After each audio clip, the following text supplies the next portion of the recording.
Après, faire revenir ça à la poêle. Évaporation à 90% d'humidité. Et vous allez vous retrouver avec vraiment un champignon à sec.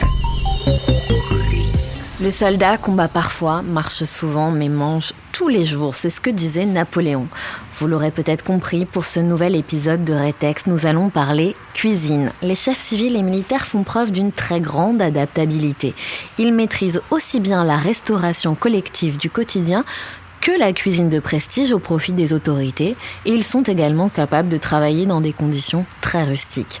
Nous avons donc voulu savoir comment ces cuisiniers sont formés pour proposer des plats de qualité, quel que soit l'environnement. Nous avons pris la route de Cherbourg pour nous rendre à l'école des spécialités du commissariat des armées. C'est ici que sont formés les spécialistes du soutien, notamment dans les domaines de la restauration et de l'hôtellerie. La première personne que nous allons rencontrer, c'est le directeur de cette école, le commissaire en chef Jean-François Marie. Bonjour et merci de nous recevoir dans cette école des spécialités du commissariat des armées, une école unique. Est-ce que vous pouvez nous la présenter en quelques mots, s'il vous plaît ? Bonjour, bienvenue dans le Cotentin, au sein de l'école des spécialités du commissariat des armées. Vous êtes ici dans l'une des 2 écoles du service du commissariat des armées et elle prépare au geste métier, c'est-à-dire à l'emploi militaire et donc opérationnel, emploi opérationnel. C'est particulièrement vrai pour les spécialités du domaine de la restauration. Nous formons dans les domaines des finances, des achats, de la logistique, de l'administration, des ressources humaines et enfin du domaine restauration, hôtellerie, loisirs. Et vous êtes ici sur une emprise de 42 hectares en bord de mer et qui est dédiée à la formation. Donc comme vous pourrez le constater, nous disposons d'une infrastructure et de moyens adaptés à notre mission et à l'accueil de nos élèves. Alors on a souvent tendance à dire que la nourriture, c'est un peu le nerf de la guerre au ministère des Armées. Est-ce que vous le confirmez ? Ah oui, à 200%, effectivement, je le confirme. Et lorsque vous voyez tous les moyens qui sont mis en œuvre ici à l'école, vous comprendrez aisément que la restauration est une fonction de soutien essentielle pour la continuité de la mission, mais également pour le moral de nos soldats. Alors justement, quel type de formation vous proposez ici ? Alors nous proposons une très large palette de formations, à chaque fois adaptée pour répondre aux besoins des armées et aux spécialités d'emploi de nos militaires de la restauration. Alors quand vous allez rencontrer nos stagiaires et nos instructeurs, vous allez entendre parler de FEM Moresto, FS1 RHL ou encore SAE Perf Boulangerie. Alors autant de sigles un peu barbares. Vous me faites peur là. qui désignent des formations plus ou moins longues, qui vont de l'initiation jusqu'au perfectionnement dans l'une ou la totalité des spécialités du domaine de la restauration. Actuellement, ce sont 36 formations différentes qui sont délivrées ici. Donc, vous prenez un couteau qui coupe hyper bien, vous prenez la pointe et vous descendez. Le principe, c'est de tourner. Voilà. On prend vraiment la pointe. À qui s'adressent-elles ces très nombreuses formations ? D'abord aux sous-officiers et aux militaires du rang des 3 armées et aux sous-officiers de la gendarmerie pour les formations de cursus qui s'inscrivent dans leur parcours professionnel. Mais nous formons également l'ensemble du personnel civil et militaire pour les formations d'adaptation à l'emploi afin d'acquérir des compétences spécifiques.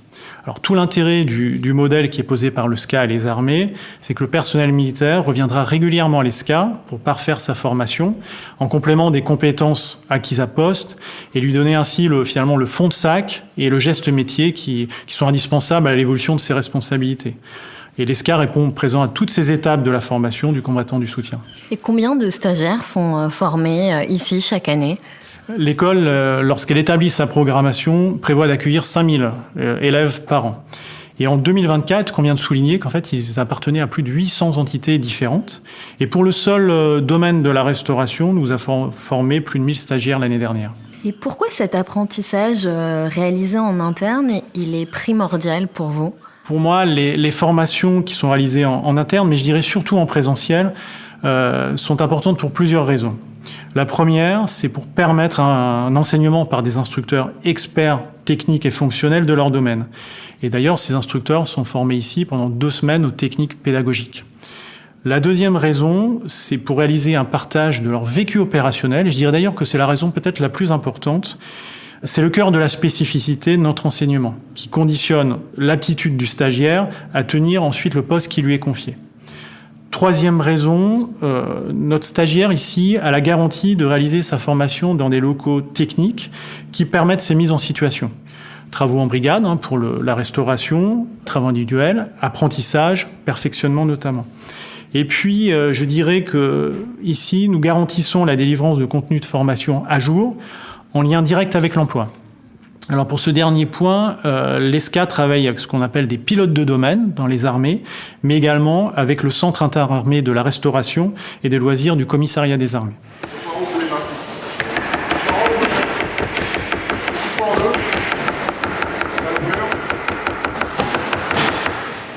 Selon vous, avec votre recul et votre expérience, quelles sont les qualités indispensables pour réussir dans ce domaine ? Alors des qualités, il en faut beaucoup et je dirais qu'elles sont souvent communes à l'ensemble de nos militaires. Le message que nous nous efforçons de faire passer à nos stagiaires et qui constitue en quelque sorte l'ADN de nos instructeurs, c'est le suivant. Faites votre métier avec passion, ça c'est la première motivation. Soyez fiers d'une mission qui est essentielle pour le soutien de nos unités.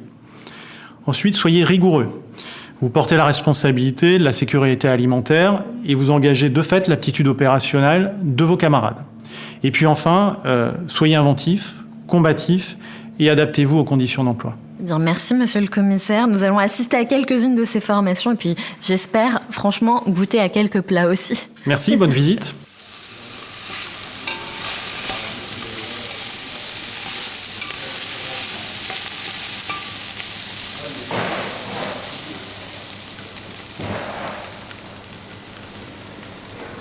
Pour nourrir les soldats en opération, les personnels du commissariat des armées peuvent installer ce que l'on appelle des cuisines de campagne.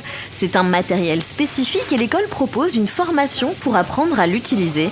C'est ce que nous allons voir maintenant avec Venceslas. Est-ce que vous pouvez vous présenter s'il vous plaît ? Alors je suis le soldat Venceslas, je viens de Beach, du 6e bataillon de chasseurs à pied. Est-ce que vous pouvez nous expliquer quelle est votre mission du jour ? Alors notre mission du jour, c'est dans une cuisine de campagne, élaborer donc un menu très simple.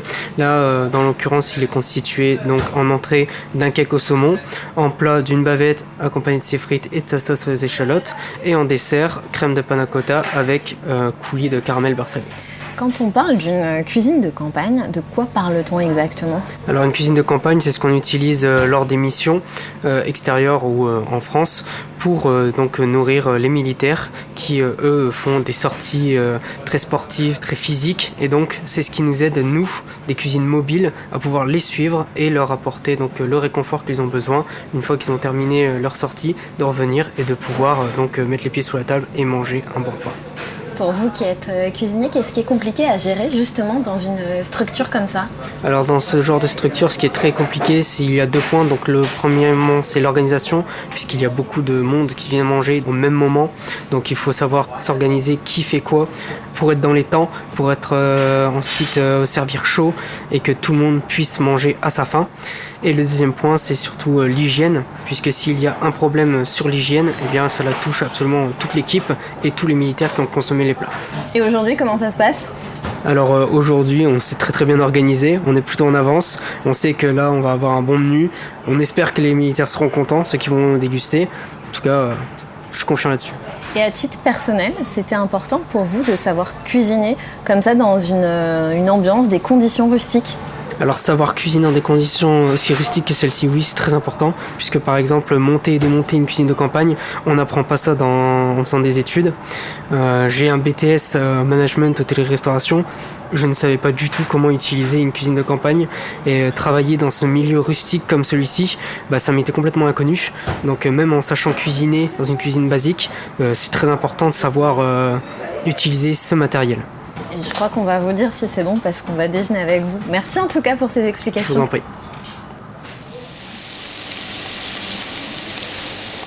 Aujourd'hui, Venceslas et ses camarades doivent apprendre à préparer 120 repas en 3 heures. Tout cela sous l'œil vigilant des formateurs et notamment celui de l'adjudant Kevin. Est-ce que vous pouvez nous parler de la formation qui est actuellement en cours ? Oui, nous sommes avec des stagiaires opérateurs en cuisine de campagne et ils apprennent les bases du métier. Ils sont tout juste sortis de leur classe et c'est leur première formation spécialiste au sein de l'école de spécialité du commissariat des armées.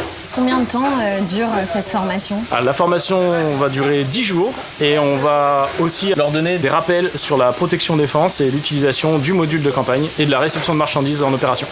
Qu'est-ce qui change fondamentalement entre une cuisine de campagne et une cuisine lambda ? Alors fondamentalement, c'est un élément donc tractable, déployable, et on va cuisiner surtout en extérieur. Ce qui change, c'est l'environnement de travail. Vu qu'on cuisine en extérieur, il va falloir appliquer des règles d'hygiène beaucoup plus rigoureuses. On dit souvent que la cuisine est essentielle pour le bon moral des troupes. Est-ce que vous le confirmez?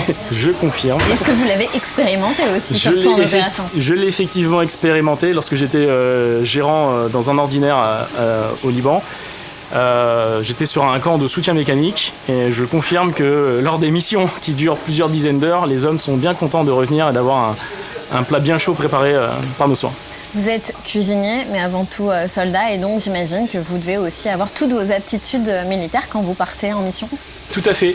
Et c'est compris dans le module de formation de l'atelier de cuisine de campagne. Nous avons un module de protection défense qui est intégré dedans. Donc ça va de la réaction à un colis piégé jusqu'à la protection complète de la zone de travail. Si on se fie à l'odeur qui émane des tentes, est-ce qu'on va bien manger aujourd'hui? Oui, on mange toujours bien à l'atelier de cuisine de campagne.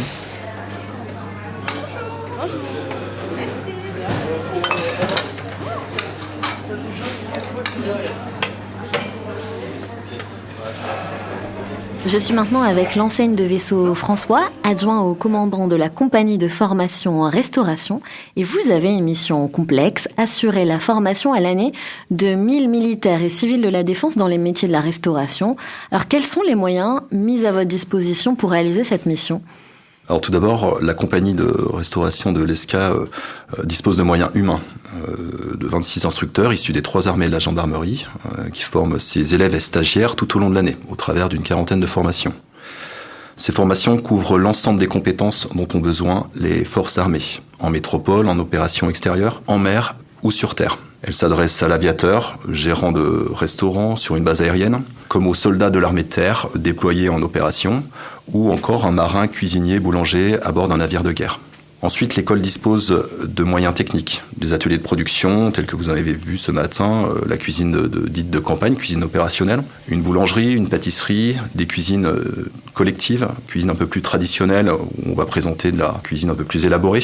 Ces ateliers comptent également des lieux de distribution dans lesquels les élèves s'entraînent aux techniques du service en salle. Bien évidemment, ces ateliers mis à disposition sont similaires à ceux rencontrés par nos élèves sur le terrain. Et j'imagine aussi que vos formations se sont adaptées aux nouveaux modes de consommation, c'est-à-dire qu'aujourd'hui, l'objectif, c'est bien de proposer une alimentation saine, de lutter contre le gaspillage, de répondre aux critères d'approvisionnement durable, mais tout en prenant en compte les exigences de la condition militaire. Et j'imagine que le programme est très vaste. Effectivement, le contenu de nos formations suit la réglementation en vigueur. Vous parliez d'approvisionnement durable, bien entendu qu'on applique les directives liées à la loi Egalim. Nous sensibilisons nos élèves au respect des approvisionnements durables, de la diversification des sources de protéines dans les recettes, dans les menus, et enfin à la lutte contre le gaspillage. L'école, par ailleurs, est associée à une société qui collecte les biodéchets au quotidien. Et tout cela, j'imagine aussi avec un budget maîtrisé. Maîtrisé, tout à fait. Le triptyque essentiel, la qualité, l'hygiène et la maîtrise des coûts. Nos élèves sont sensibilisés, sont formés en théorie, mais également en pratique. Nos ateliers de production sont bien évidemment soumis à ces règles. Alors nous venons d'assister à une formation pour apprendre à préparer des repas grâce à des cuisines de campagne. Et je le confirme, on a très bien mangé. C'est primordial pour vous que vos stagiaires soient aptes à cuisiner, peu importe le matériel utilisé et les conditions d'exercice? Tout à fait. On attend d'un cuisinier militaire une certaine capacité à s'adapter, c'est-à-dire être capable de basculer dans de la rusticité, s'adapter au milieu, au matériel, afin d'être au soutien-restauration dont ont besoin les forces armées. Merci lieutenant, et puis du coup on va poursuivre notre visite dans l'école. Merci à vous, bonne visite. Alors il y a un autre environnement où bien manger est essentiel. Je parle des bâtiments de guerre de la Marine nationale. Leurs cuisiniers passent également par Cherbourg pour obtenir leur brevet d'aptitude technique. Et aujourd'hui, nous avons de la chance, nous allons pouvoir assister à un cours de boulangerie. Et je vais tout de suite rejoindre des élèves.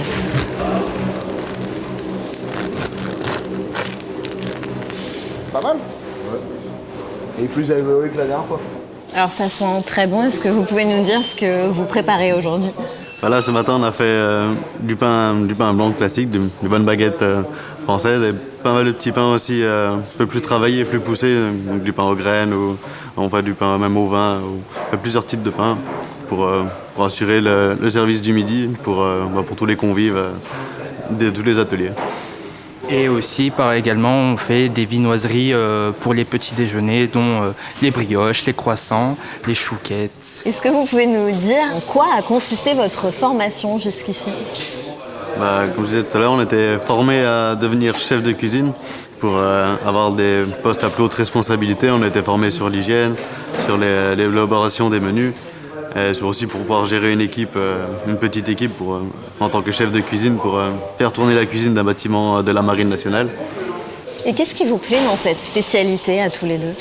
Ce qui nous plaît dans cette spécialité, tout simplement, c'est le fait de donner du plaisir aux gens en élaborant des viennoiseries, du pain, la cuisine, aussi faire des cocktails, tout ce qui est apéritif.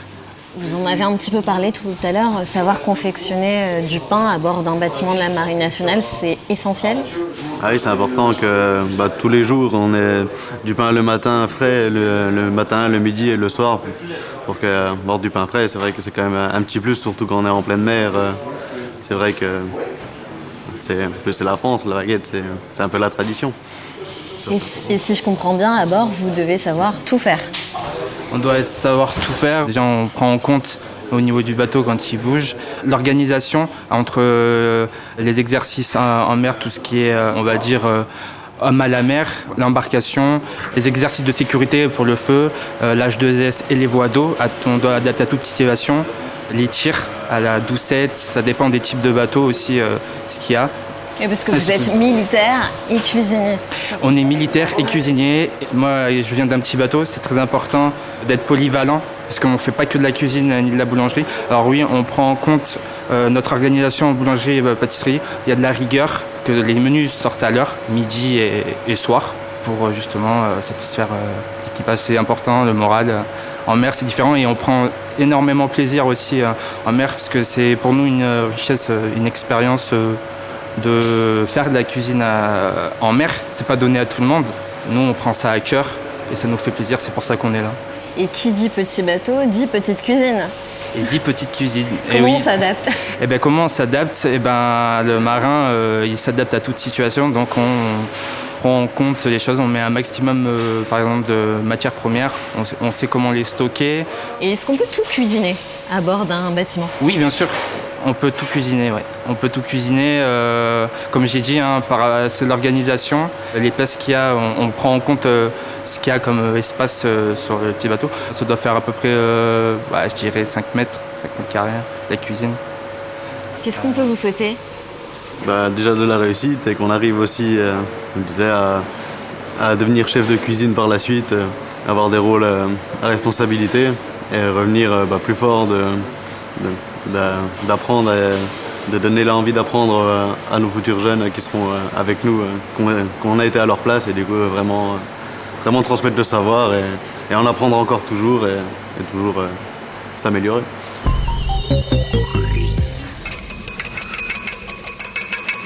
Alors j'ai maintenant beaucoup de chance car je vais rencontrer le premier maître Nicolas qui a représenté la France à plusieurs compétitions culinaires internationales. Alors jusqu'à présent on a évoqué la restauration collective, la cuisine rustique et avec vous maintenant on va parler cuisine gastronomique. On ne le sait pas forcément mais au ministère des Armées on pratique aussi la cuisine française d'excellence. À quelles occasions justement ?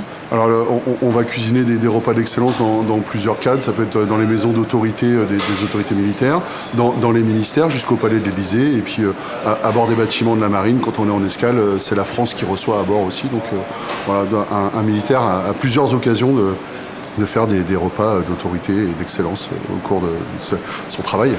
Et quand on parle de cuisine d'excellence, de quoi parle-t-on exactement ? Faites-nous saliver.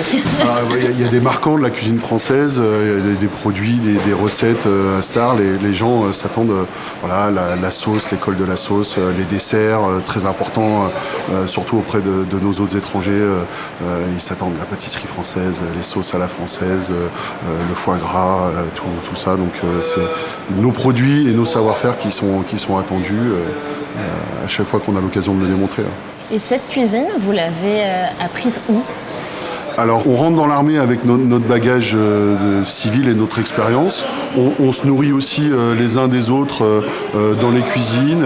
Et puis tout au long de la carrière, il y a les passages à l'école où on va apprendre des nouvelles techniques. Et puis un investissement personnel de chacun, que ce soit par Internet, par la télé, des recherches personnelles, les livres. Et puis la transmission de l'un à l'autre. L'école, c'est un des lieux où on passe beaucoup de savoir-faire dans ce milieu-là. Est-ce qu'il y a un menu, une occasion particulière qui vous a marqué ? Le dernier grand concours que j'ai eu l'occasion de faire avec l'équipe de France militaire de cuisine à Stuttgart, c'était les Culinary Olympics il y a un an, en février 2024, où on devait cuisiner pour 120 personnes un menu gastronomique mais en cuisine collective, et on a fait notamment une ballotine de volaille moulée dans des œufs de Pâques, des moules à œufs de Pâques. C'était une idée d'un camarade qui est réserviste de l'armée de l'air et qui a impressionné le jury à l'occasion du concours. Et justement, c'est important pour les cuisiniers du ministère des Armées de participer à ces concours-là, pour le rayonnement, pour l'apprentissage peut-être ? Alors c'est important parce que ça remobilise un peu les cuisiniers, de se challenger les uns les autres. Ça redonne un nouveau souffle dans le métier. C'est important parce que la France était un peu absente des concours internationaux ces dernières années. Et on est attendu, on est la France, on est le pays de la gastronomie. Donc quand on arrive dans les concours, on est observé un peu plus que les autres. Et puis nous, on est fiers. On est là pour le drapeau aussi, sous une autre forme. Mais on est fiers de représenter la France dans ces concours-là. Donc aujourd'hui, vous êtes formateur ici. C'est important aussi de transmettre, j'imagine. Oui, moi, c'est ma passion. J'adore vraiment la transmission, de retrouver des élèves 4-5 ans après, de voir comment ils ont mûri, d'avoir des retours, des photos des élèves. Tenez, patron, cette recette qu'on a fait ensemble, je suis en train de la faire à Tahiti. C'est super la transmission. Puis ici sur l'école, en étant interarmée, on prend des petites traditions, gendarmerie, armée de terre, armée de l'air, on se nourrit, c'est génial, c'est un très beau lieu d'échange ici à l'école. On va pas vous embêter plus, alors merci beaucoup. Merci à vous.